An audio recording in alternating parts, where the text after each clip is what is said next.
আসসালামু আলাইকুম রহমতুল্লাহি বারকাতু। ভাইয়াইন এবং বন্ধুরা, আমরা মুসলমানের দিলের মধ্যে আগে যে মানামানির সিফত আসলো, এই সিফতটা খতম হয়ে গেছে, শেষ হয়ে গেছে। এখন নিজরে মানুষের সব সময় চায় যে মানুষের সামনে বড় পেশ করা, হে চায় যে মানুষের দরমিয়ানও হে বড় থাকতো, মানুষে তার কথা শুনতা, হে মানুষের উপরে হুকুম চালাইতো। সব মানুষের দিলের মধ্যে এই জিনিসটা ঢুকে গেছে। এর লাগিন একে অন্যরে মানে না। যেমন আওলাদে মা বাপর কথা মানে না, মা বাপে আওলাদর কথা শুনেন না। তো যেমন আছে কোরআনে করিম আল্লাহ তাআলা হিদায়াতর লাগিন ফাটাইছেন।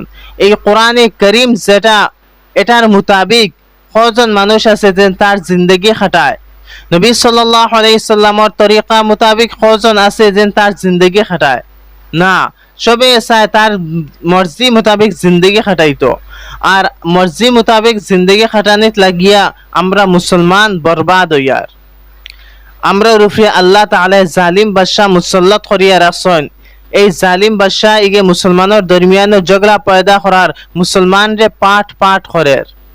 এই জালিম বাদশা আমরার আমালর কারণে, আমরার গুনার কারণে এই জালিম বাদশারে আল্লাহ মুসল্লত করিয়া তৈছেন।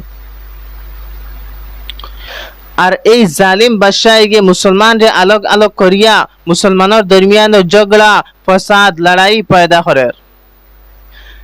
আমরার উস্তাদে কইসলা যে জমিয়ত রে আলোক করার পিছে এই গয়ের মুসলমানের আত আসলো। বর্তমানে যেগু বাদশাহ, যেগু হাকিম বুয়াত আমরার উপরে এই জালিম বাদশাহ আত আসলো। এলিং বাই হল আমরা বুঝা দরকার, আমরা সামনে বুট আই